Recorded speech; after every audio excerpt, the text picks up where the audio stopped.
one very good memory from the Art Institute. Like for me, it's what like when I first entered. I know it's probably the same for everyone, but when we first Into entered, the studio. yeah, in the studio. Yeah. That was my first time seeing the actual studio. I seen it on TV and that whole thing. I was like, wow, this is nice. It was nice. Yeah, too nice. Like, got this big board with all these knobs and stuff, like nice wooden floors, right, bro? All the foam everywhere, and oh like, man, dude, yeah. When I first walked in there, I was like, wow, you know, and I was like, we'll be looking around, you know, and then like just looking at the equipment itself is very distracting, you know. So we'll be in the middle class, Henry. Was you kind of overwhelmed when you first went in there? Oh heck yeah, bro! Like, I would be scared to touch everything, bro. You know what I mean? They were like, "This studio's $500,000. You break something, yeah. You know, you're like, damn. Before you press the wrong buttons, oh, something blew up. Exactly, right, bro.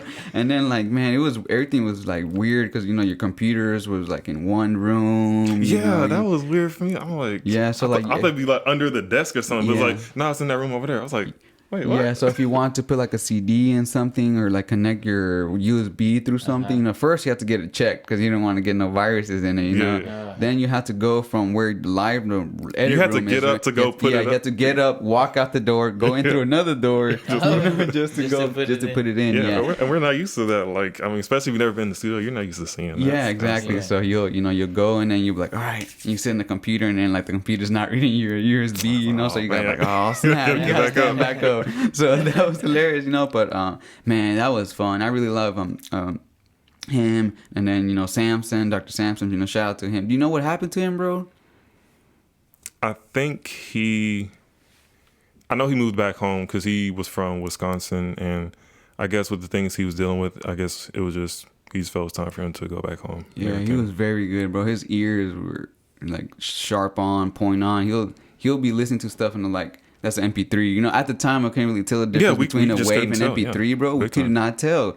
You know, I was like, he was like, we'll be sitting down, oh, yeah, that's the MP3. That's the wave file. You know, I'll be like, how? I can't tell. Like, how? You know, and he always tell and be like, everything's kind of like when MP3, everything, the frequency starts cutting out so you could tell more.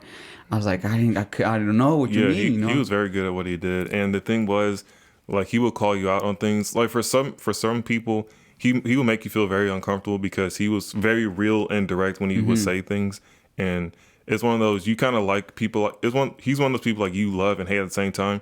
You hate him because like he'll point out all the problems or something, but you love him because you know that's gonna help you become better at what you're doing. Yeah. So some people didn't really like him that much, but you have to learn to like him.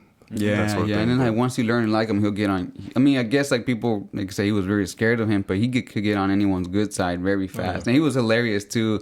There'll be times he'll be like, "What the F are you doing?" You know, he'll go crazy about it and everything. So yeah, I like that, bro. You know, and then the other thing is, you know, the microphones and all that stuff weren't even in the recording studio. You have to go check them out. You know, so you had to go walk out the studio, walk down the hallway, all the hallways, to this like what do they call it, bro? I don't even know where it was. Like a pharmacy, kind of. Almost like a pharmacy. Yeah, it was almost like that. Yeah, so you'll go. Had on your badge and everything. Yeah, you'll go out and then you'll rent. You know, you'll take out if you're recording a drum set. You know, you rent out all these X amount of microphones. Yeah, exactly. So you're walking with all these $1,000 microphones, like, hope I don't drop one, you know? Exactly. Like, it's crazy, you know?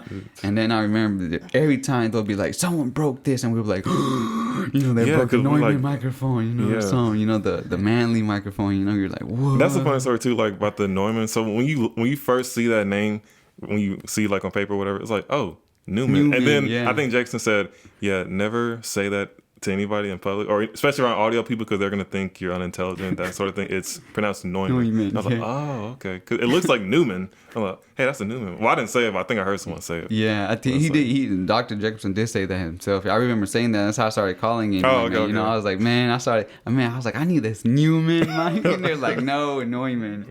It was funny, bro. It was great.